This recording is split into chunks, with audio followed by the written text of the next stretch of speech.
Want to make a difference in geographic fields? Volunteer with the NorthStar of GIS and help build a racially just geography for a racially just world. Sign up now at northstarofgis.org/volunteer. Be Black. Be bold. Be innovative. Show the world equitable geo. We're coming together as a collective to celebrate people of African descent, the diaspora, and talking about geospatial equity and justice. You're listening to the NorthStar Gaze, a podcast with intimate stories from geoluminaries. So this particular episode is one that I've been looking forward to. We're going to have a conversation around conservation and where technology and mapping sits within conservation and biodiversity. And so this guest really struck my attention with the research he's done in the Congo. I looked at how he's creating protected area maps and making it available for stakeholders. One of the key things that also struck me was he recently got a title on wildlife geographer. Did I get that right? So I think that was really fascinating. I was like, oh, that's such a good title. And so congratulations on earning that. Your journey has been so fascinating in the sense that it's also been self-taught. We'll also get into that on how that has evolved from your first assignment being putting coordinates into a Garmin device in 20, and now looking at you just breaking barriers in conservation and doing research in the most under-researched and underfunded bits of conservation. I think we'll also get into that, which is really interesting to also talk about and shine a spot on as well. And so, ladies and gentlemen, allow me to welcome Christian May into the pod. Thank you so much, Christian, for saying yes. We are so excited to have you and can't wait to hear more about your work and what you're doing in conservation. Thank you very much for the invitation. It's my pleasure to be here and to have the opportunity to share a little bit about myself and what I do so far in the conservation, but also GIS area. It's a huge privilege for me to share this moment with you. I am fascinated as well. I think the point that I found most interesting is the fact that your work cuts across multiple countries. And having had some experience living in West Africa, I'm aware that there can be challenges with these boundaries, whether we consider them artificial or genuine. How do you work with issues that it could be water, it can be conservation, land rights management? So I was particularly interested when I read about the work that you're doing that cuts across 4, 5, 6 different countries at a time. Let me ask you, Christian, you've been doing this work.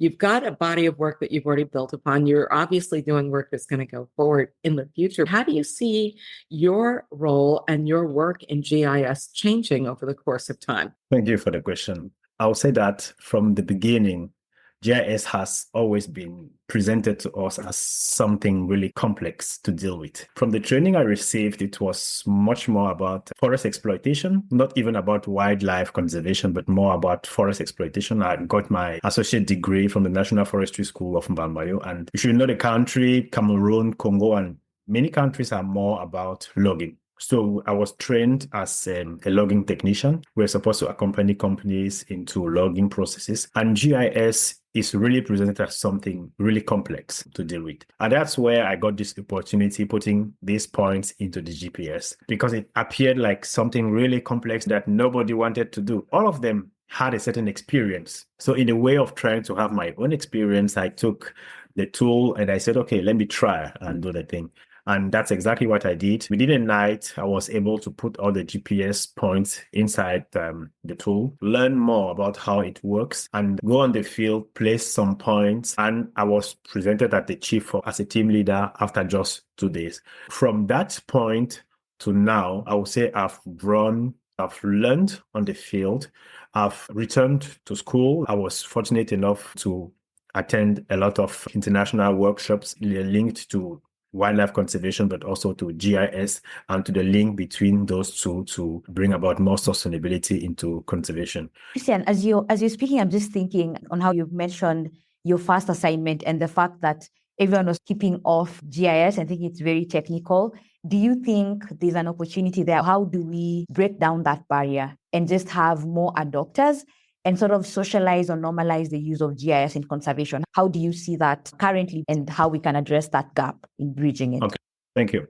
It comes from basic education. Geography in our basic secondary and high school education, especially in my country, is not seen as something really scientific. Geography is confused with history most of the time, but they don't present the scientific significance of geography. It is when you start dealing with the utility of GIS for decision making, how simple having some points presented on a map can help you seeing phenomena at a larger scale, that you start understanding how useful geography can be. For me, attending the ESRI Users Conference and having these high school students presenting the work they have been doing so far using GIS shows how important it is to advertise GIS product, not only for those in the high school system, but starting from the base. I would say it's important to go from the base and show primary, secondary, and high school students how geography occupies a central place in everything we do. It is after my training at National Forestry School, the first guy who trained me in GIS, where does one phenomenon not happen on Earth? Everything we do happens on Earth, so it has a geographic location. From the moment something has a geographic location, then it is linked to GIS. So everything we do is linked to GIS. Geography has been something very fundamental and needs to be brought back from the basic education, but also the secondary school education. So a lot of advertisement. And now the second aspect is the fact that in my country, especially, trainings are really expensive. So making them affordable, making them reachable for the majority of people is going to break down this distance that exists between GIS and all those who need to practice GIS for their business or for their training or education. I don't know. You may have actually partially answered the question I was about to ask, which is, what can we at NorthStar do to help advance the work that you're doing? Or how do we advance the use of GIS in your home countries? I'll say it's going to be really interesting. Like for the last 10 years before taking a break for my PhD, I used to be working with students, planting trees every year. I will plant tree every time when I go for inventories in the bush. I'll return with seeds in bags. And plant the seeds, have some saplings, and every year carry out a campaign with some students and be planting them with the children. I think the children have this natural curiosity. And if we start talking about GIS, the power of GIS, the beauty of maps and how they are made, the importance of having the location of things, gathering the link between where something happens and what is its nature, having those thoughts put in the minds of kids when they are still in primary school, in secondary school, is going to bring back the central place of GIS. And it is something so far that is not really done. Most of the people don't see the real importance of GIS because not much is said about geography and GIS when we are still in secondary school. So I think participating through the education as of secondary school is going to be very important to make sure youth are more empowered about the use of GIS for their career. Is this something you think schools would be open to having either us or us teaching the teacher? And like one of the things that we find is powerful is not just doing trainings, but training the trainers who are able to do other trainings within the community. Is that something you think would be received well? Yeah. For instance, most of the people now, because a lot of land are being purchased in Cameroon, we have throughout my career, the 11 years I've been working with the Department of Water and Protected Area, I've contributed to map and create around 12 protected areas. So we have this land tension and land conflicts between the population, the country, and the conservationists. Everybody now try to have a map. Everybody try to have a map. He buys a piece of land. He would like to know what is happening on the area. And everybody has a map on his phone. So it is definitely something people are going to be open to. And at the National Forestry School now, the school is benefiting from training from the Canadian University of Laval that have been supporting the National Forestry School to have a small institute of research into cartography and GIS. But so far, it is still expensive because no access to the best teachers, but also to licenses or to open source apps like QGIS to be able to work with. And if it is extended to the high school level, for the student, it's going to have a lot of openings, not only in conservation, but also in land use management, surveys, and so forth. So I think most of the schools are going to be open for this kind of training, especially if the teachers have their capacity built it's going to be something really interesting for the teachers. Invest in racial equity in geography. Your donation to the NorthStar of GIS fuels scholarships, mentorship, community-driven initiatives, and more. Give today at northstarofgis.org/donate.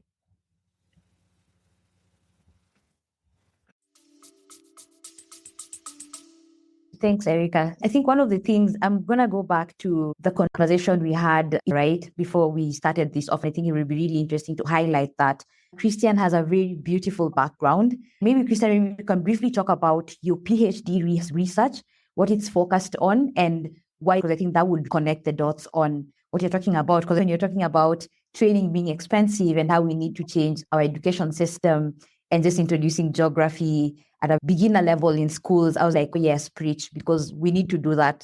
In Africa, we do not have that. And that keeps us at a disadvantage when it comes to spatial literacy. We see that reflecting later on in our careers because you're trying to catch up on what geography is, how do we connect it to real world analyses, policies, and all that, which highlights what Erica has talked about, the gaps there. Can you get into the details of your PhD research? How did you decide to merge or fuse GIS and conservation in your PhD? I would say that my research work aims the decolonization of conservation practices and politics. Working at the Department of Wild and Protected Area, I arrived as a forestry technician. The majority were engineers, PhDs, and they were really deep into politics, into understanding the international perspective of conservation. But working on the field, I came with the field reality of conservation because I was, first of all, a ranger. One of the remarks that I made was the fact that most of the time the politics decided upstairs are not really close to the field reality. Maybe completing a question you asked about my involvement in GIS, after the experience with the GPS and the Garmin point, I had been sent on the field for another surveying mission. We were following a group of elephants. And the cartographer who produced our survey map made a huge mistake. He confused the contour lines and the river. When you carry out a wildlife inventory, you have to undo your bed every morning, work, follow the animals, and in the evening, you do a new bed in a new place. So every time you have to detect a river close to which you are going to sleep to be able to cook your food, have a drink, sleep over the night, and leave in the morning. And for the next 3 days, we were unable to sleep close to a river because he had confused the contour lines and the rivers. So we were sleeping close to places that had no water. That's the reason why a year later, I decided to go back to school to do my GIS. I was really mad. I almost lost my team due to that experience. I said to myself, okay, let me get trained. If I want to be more efficient into this conservation thing, I need myself to be able to produce a map before going on the field. So while carrying out my associate degree thesis on the degradation of the forest reserve of Bamayo, I started working at 2014 until now I'm working there. You reach to a place after carrying out the satellite imagery analysis where you have to build the confusion matrices to see those places of vegetation that entered into bare soils, water that entered into bare soils. On the confusion, you need to build a confusion matrix. And for that, you go on the field and you are going to collect your data. So while collecting my data on the field, I realized that we're seeing some traces of animals that the literature had never described as existing there. Because I should say, I did my degree at the National Forestry School. And the forestry school has a forest reserve created in 1947 by the colonial administration. They created hundreds of forest reserves in the country. Some were hunting reserves, others were just wildlife conservation reserve, others were national parks. So the Mbambayo Forestry School had a forest reserve for forest research applications. And that's a forest were subject later on to a lot of disputes with the community because the town grew around the reserve and the population started exploiting the area. That's where I decided to carry out my remote sensing research for my GIS bachelor degree. On the field, I saw some prints of animals, big duikers. Nobody in the literature talked about it. Everything I had read while doing the literature review did not mention anything about those. They were just talking about some rats. Everything in the literature was just saying, no, there's nothing there. The reserve has been destroyed completely. The next year, I registered for a master's degree in forest management, and I specialize in agroforestry and the contact of agriculture and forestry. I decided to carry out a wildlife survey in the area. And while carrying out the survey, we found large antelope that had never been described there. Also, some prints of gorilla and chimps. But those results, I didn't put them in my thesis of master's because they were too risky. Even though the famous research had not mentioned those animals, the only monkeys that we had described there were the Talopoins monkeys. So I said, I can't risk my scientific reputation by putting such animals inside there. The next year, I bought 4 trail cameras and I installed them inside. And we had one video of a gorilla. That's where I was motivated to buy more camera traps, and we installed inside.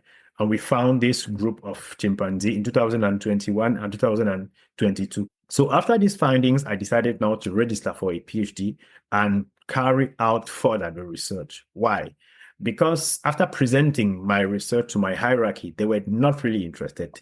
They told me, okay, we have a lot of natural park. We have the Dja Biosphere Reserve. We have the Lobeke Park close to Congo, Gabon. We have these international reserves with Nigeria, with Chad. You should go there and carry out the research. But I told him, the creation of those protected areas is based on one thing. We carry out a study, we see the potential for conservation, and we map the area. As a cartographer, I will map the area, we'll discover the community and see the areas of interest for communities and remove all the areas of interest from the boundaries. The concept of conservation is based on the exclusion of communities. But as long as the communities are going to grow, their need as well are going to grow, and they will gradually enter the protected area. Is it not time for us to start thinking conservation with communities in areas where community exists and carry out their activities?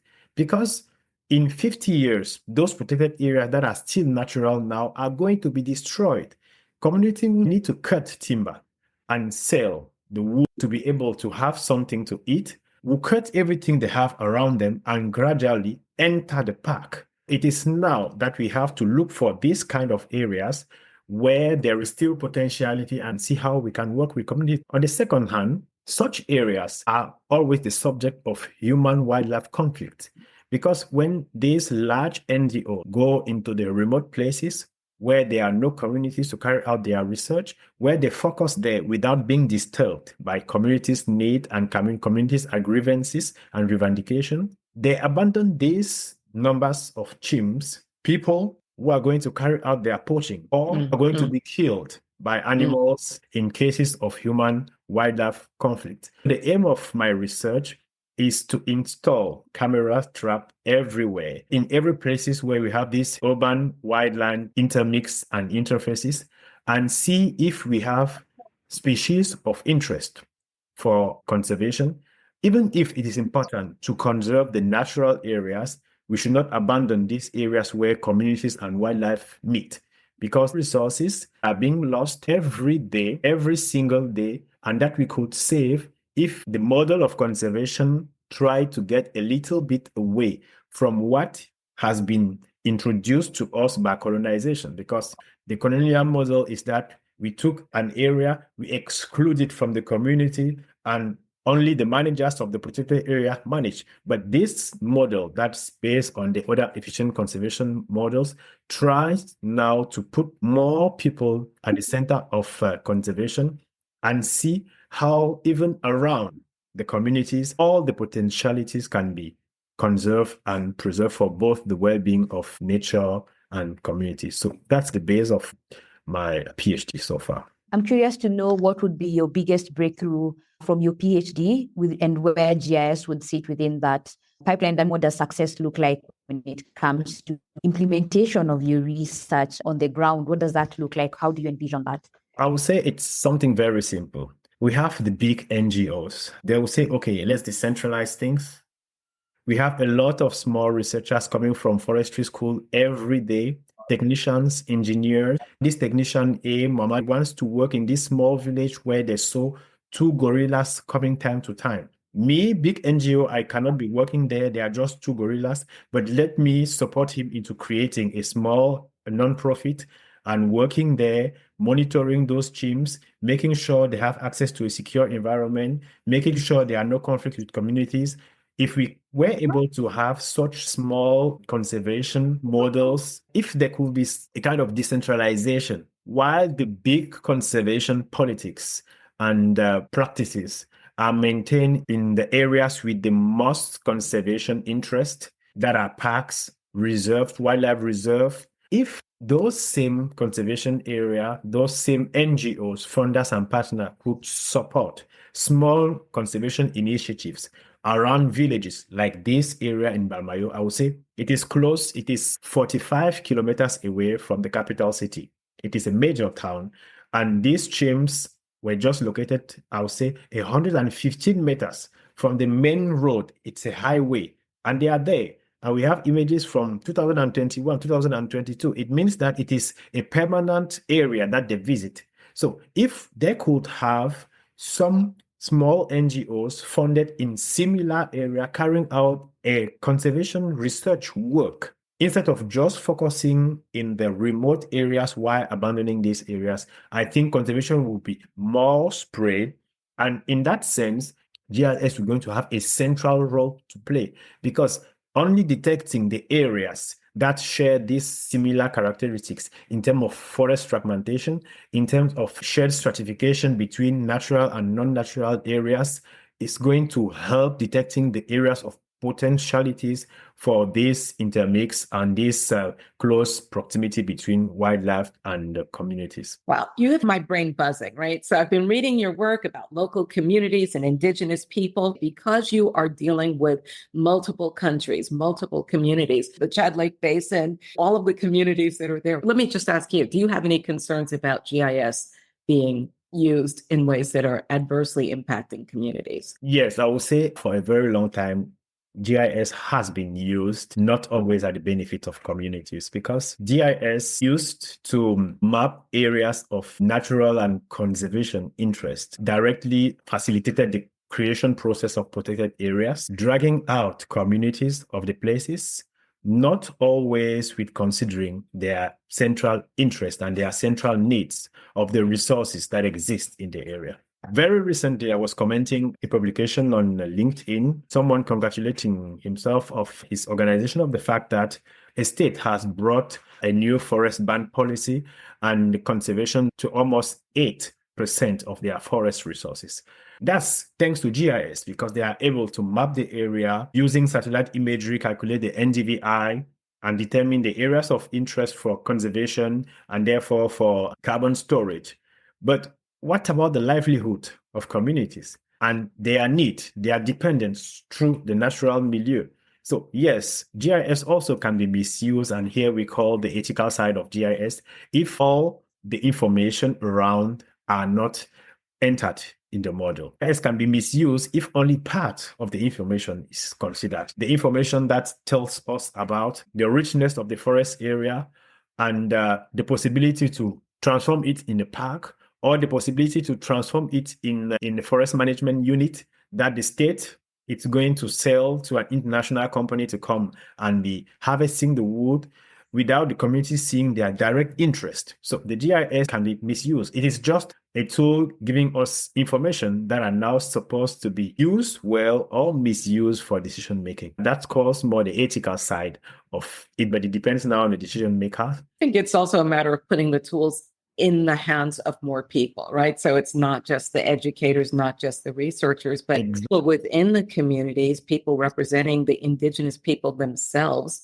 If they have access and if they understand the power of that access, then they have an opportunity to speak up on their own behalf. Exactly. Because sometimes as a ranger, you visit a village, you have the maps, the exact position of the river, you have the limits of the forest, but the communities don't have access to such a knowledge. So most of the time, because of this abundant amount of knowledge that you bring towards the community, you have a kind of ascendance. Everything you tend to say tend to be accepted.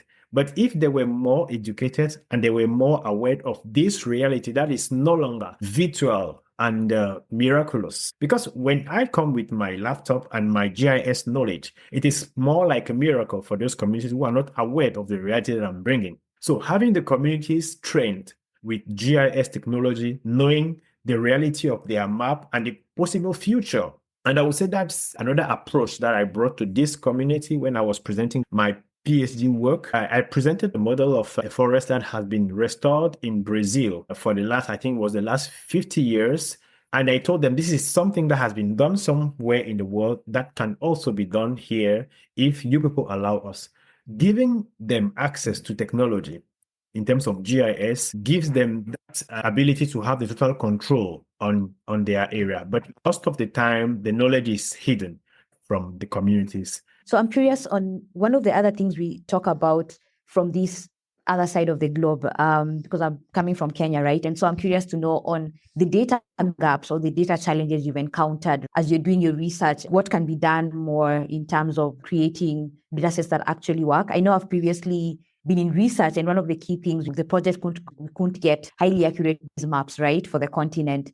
And so that kind of slows down the entire process, and you end up going with what's available. And so with a view on the African continent and Cameroon as well, what are the data gaps there that you think need addressing from the conservation side of research? It's a very interesting question, and I will try to answer in two steps. First of all, working at the Department of Wildlife, most of the data that we have there are paper-based. And having paper-based brings us to talk about archives. Most of the time in public administration, people don't really want to deal with archives. They are not always trained on how to collect data from archives or worse, how to conserve archives.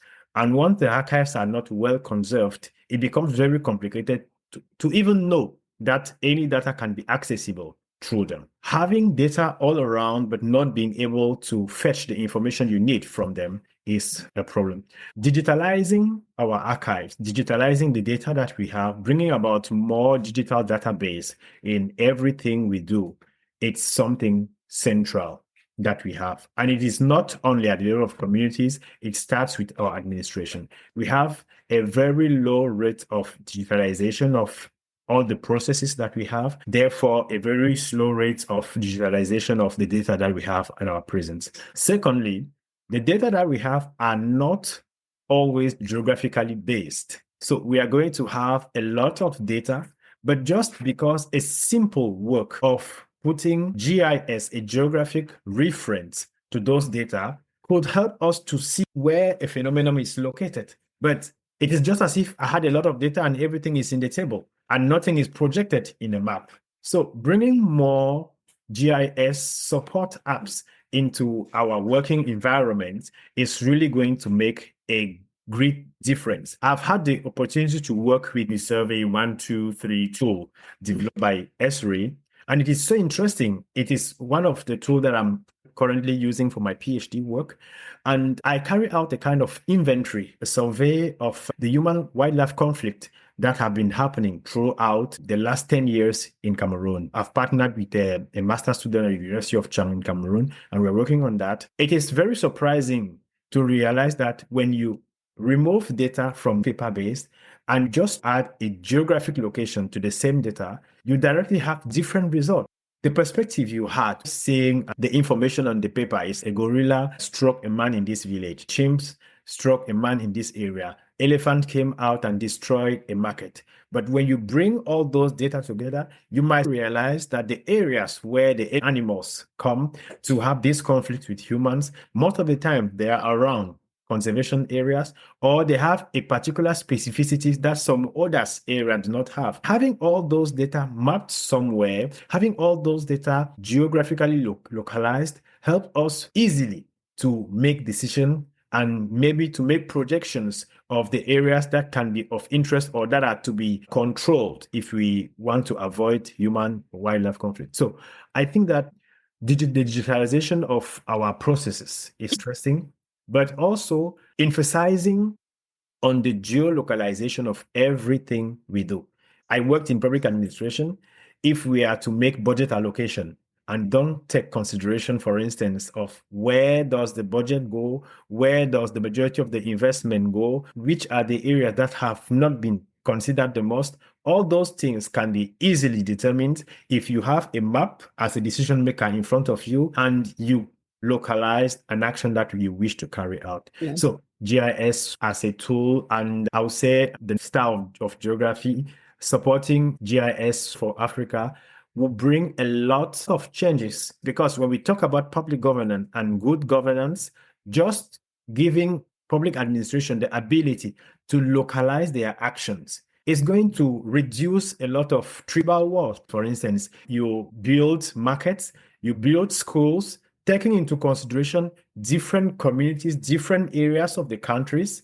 That can be easily done when you use a map, when you localize the phenomenon, when you localize your policy. But just writing down a policy without having a map in front of you to view what you are doing, I think is difficult. Okay, thank you. So the theme for this year's podcast, Christian, is around geo and art. I'm curious on what your thoughts are on the future of GIS within the continent and how you see that evolving. How would you paint that picture in terms of these themes, right? I think that we already have much of GIS in our phones. We have access to connectivity. More people are using Ubers, so they are aware now of using Google Maps. Things are going to be easier now than they have been before. And it is going to be a huge opportunity, like training young people, the future generation, into GIS techniques is going to be something interesting, based just on the fact that it's going to later on apply on a variety of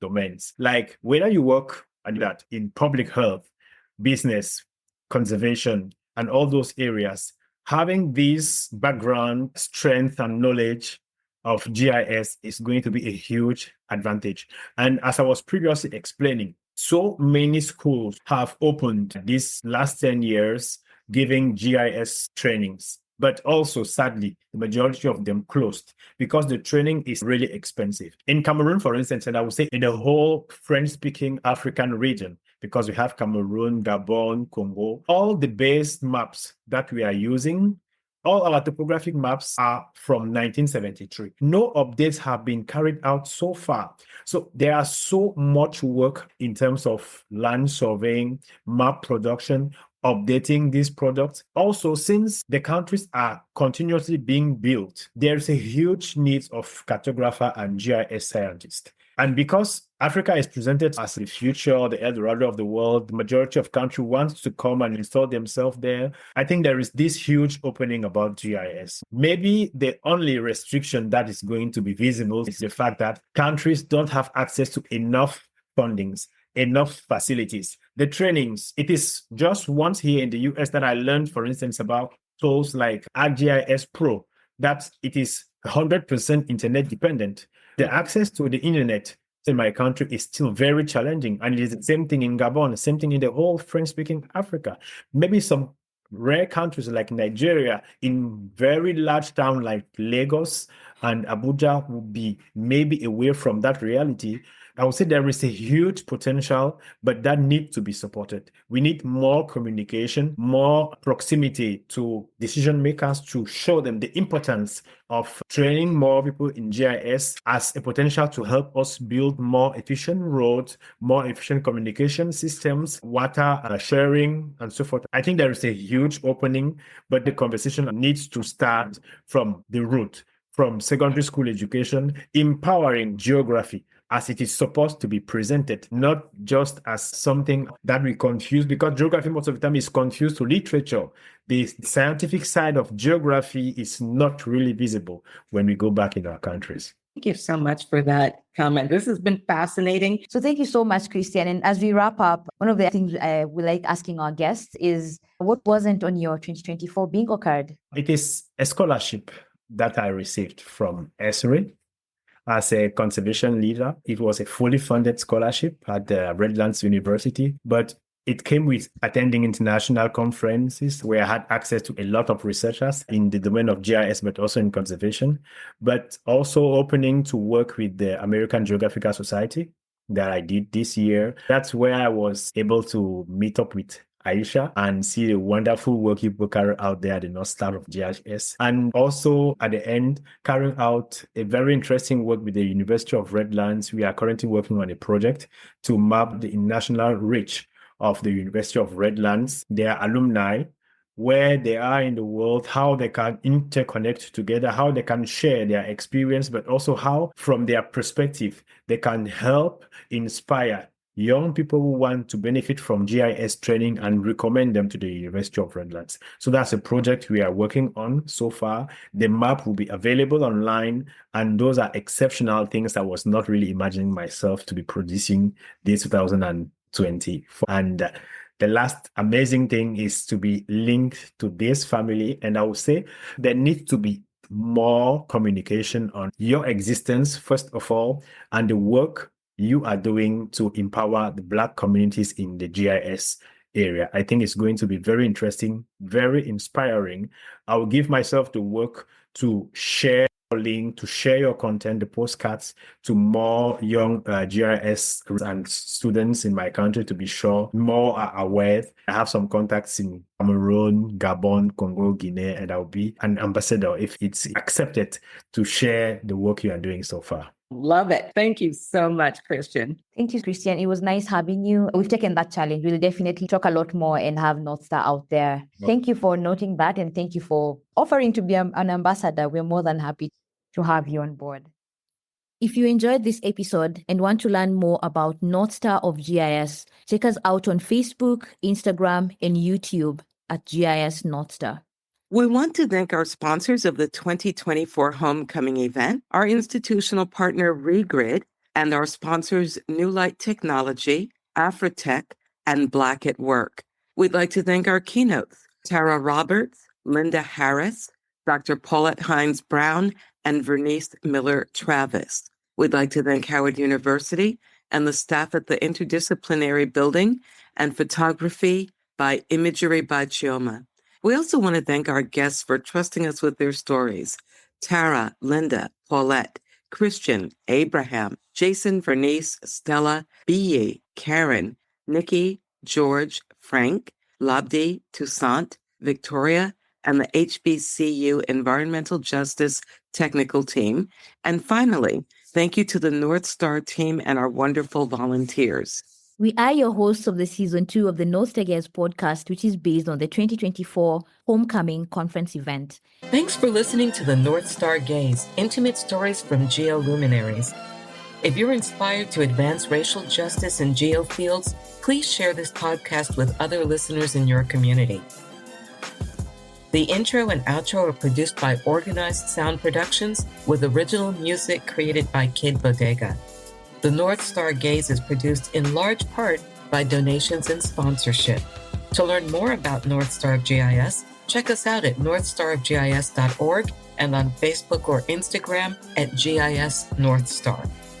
If you'd like to support this podcast and NorthStar of GIS, consider donating at northstarofgis.org/donate. Or to sponsor this podcast, email podcast@northstarofgis.org. You've been listening to the NorthStar Gaze.